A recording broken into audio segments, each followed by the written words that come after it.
vamos apresentar os seguintes conteúdos.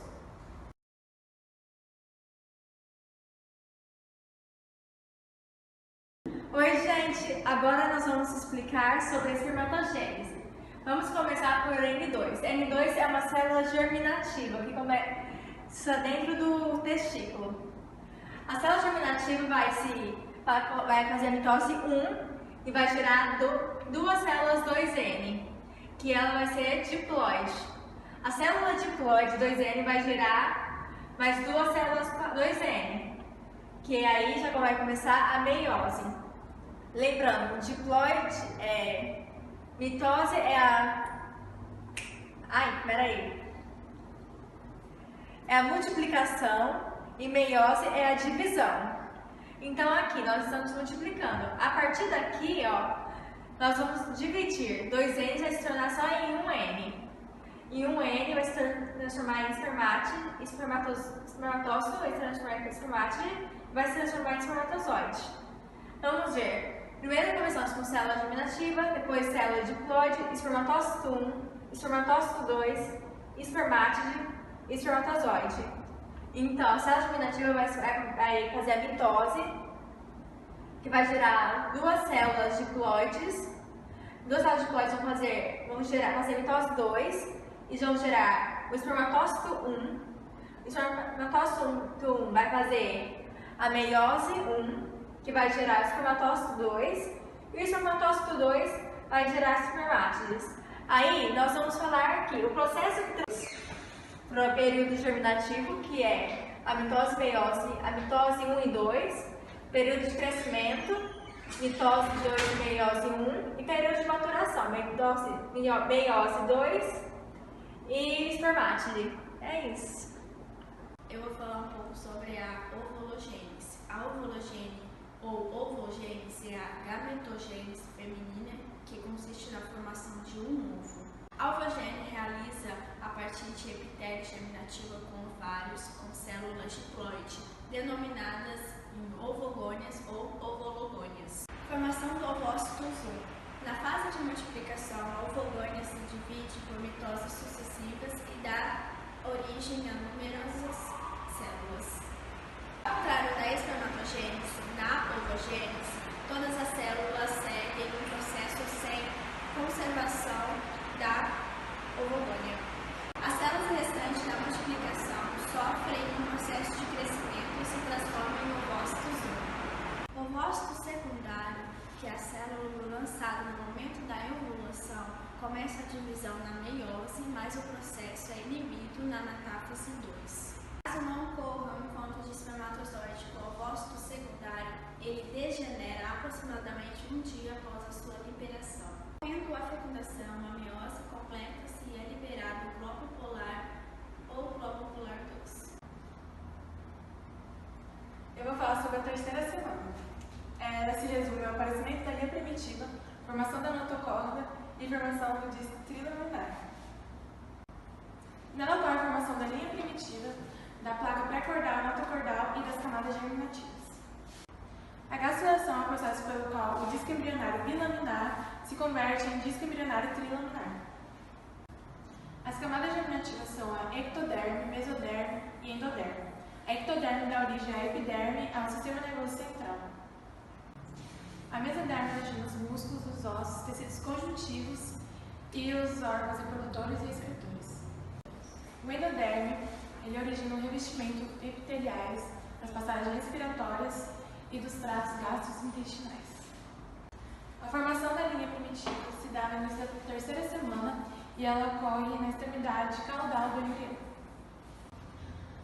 Sua formação se dá pela proliferação e migração das células do epiblasto para o plano mediano do disco embrionário. A neurulação se dá no 18º dia da terceira semana.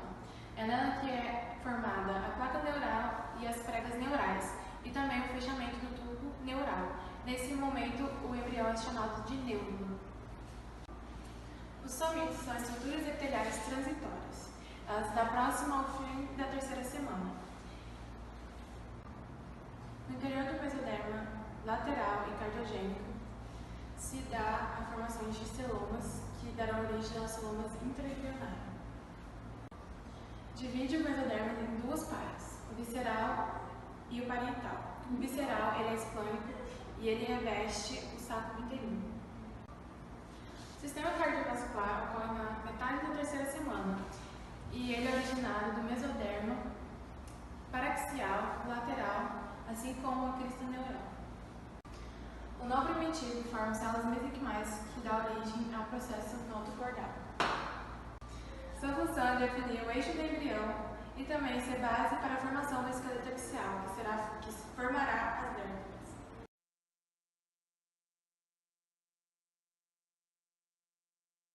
By the end of the second week of development, the bilaminar embryonic disc, consisting of the hypoblast and epiblast, has formed.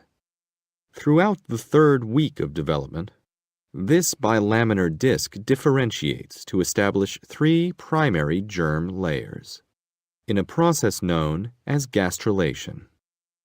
Around 15 days after fertilization, a thickened structure forms along the midline in the epiblast near the caudal end of the bilaminar embryonic disc.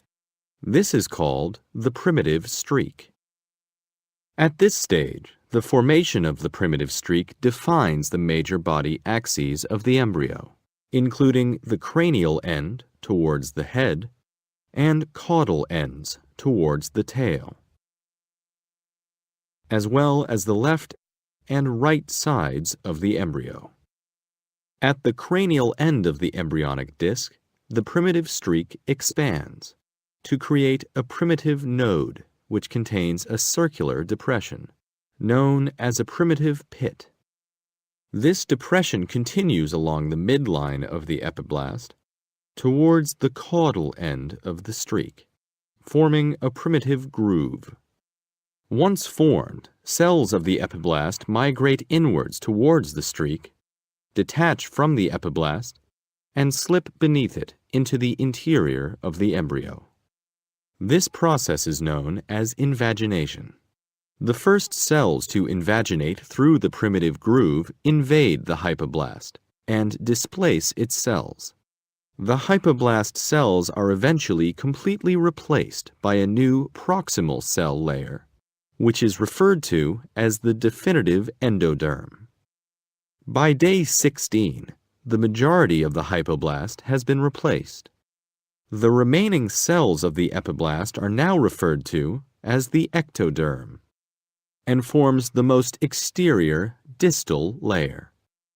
Some of the invaginated epiblast cells remain in the space between the ectoderm and newly formed definitive endoderm. These cells form a germ layer known as the mesoderm. Once the formation of the definitive endoderm and mesoderm are complete, epiblast cells no longer migrate towards the primitive streak. Throughout gastrulation, the ectoderm continues to form from the cranial to the caudal end of the embryo, establishing 3 distinct primary germ layers throughout the whole embryonic disc. The gastrulation process is finally complete.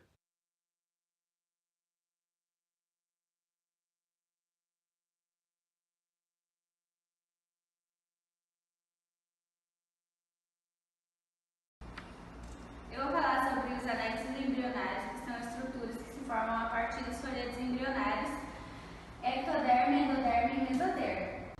E os anexos embrionários, eles são compostos pela vesícula vitelina, o alantoide, o âmine, o córeo, a placenta e o cordão umbilical. E eles têm a função de auxiliar no desenvolvimento do embrião.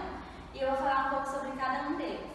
Esses anexos embrionários, eles surgem durante a gestação, mas eles não fazem parte do embrião. Por isso, eles podem ser chamados de estruturas extraembrionárias, já que após o nascimento, eles desaparecem. E como eu já disse, eles têm a função de auxiliar no desenvolvimento do embrião.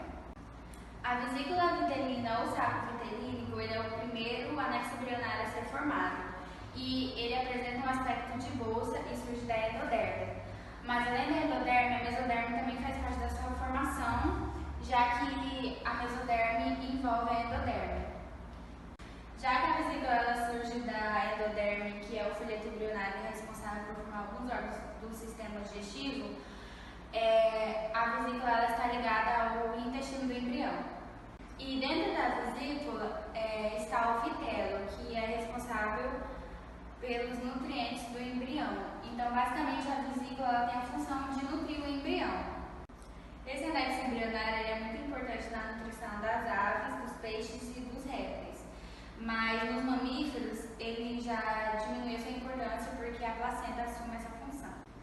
O alantoide é uma bolsa que surge da endoderme. Logo, a mesoderme também faz parte da sua formação e, igual a vesícula vitelina, ele também está ligado ao intestino do embrião. O alantoide ele tem a função de armazenar as excretas, e as excretas elas surgem das sobras das substâncias produzidas durante o metabolismo do embrião. O âmino tem um aspecto de uma bolsa e ele envolve todo o embrião, e ele surge da ectoderme e da mesoderme.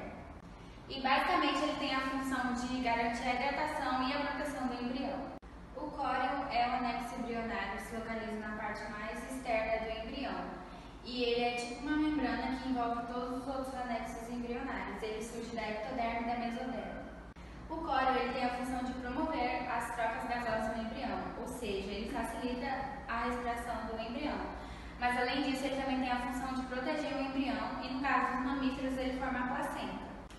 A placenta e o cordão umbilical também são considerados anexos embrionários, mas eles estão presentes só nos mamíferos. E ela tem a função de passar os nutrientes da mãe para o feto, realizar a troca gasosa e a remoção de excretas. E tudo isso é feito através do cordão umbilical, que é o que liga a mãe ao feto.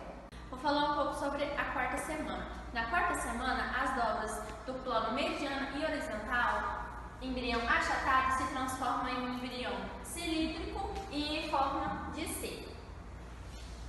O dobramento ocorre porque a velocidade de crescimento no disco embrionário não acompanha no eixo maior.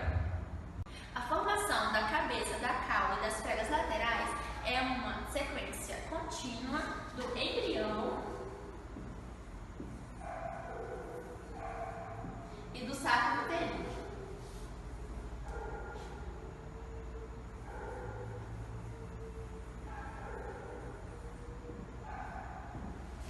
Nesse período ocorrem as pregas laterais e longitudinais do embrião. A parte uterina retirada dentro do embrião torna-se o intestino primitivo. Bom, anteriormente eu falei um pouco sobre o dobramento do embrião e agora eu vou falar um pouquinho sobre as funções das linhas primitivas. As funções são determinar as extremidades do embrião, determinar o eixo e simetria do embrião, determinar a fase da gastrulação e determinar o aparecimento do terceiro folheto embrionário. Bom, só ressaltando que as linhas primitivas elas começam a aparecer a partir do 5º dia. Também no dobramento embrionário, na quarta semana, as extremidades caudal e cefálica lateral do embrião faz o seu desdobramento. Isso acontece na quarta semana. Bom, foi isso que o nosso grupo teve como propósito de passar para vocês e muito obrigada.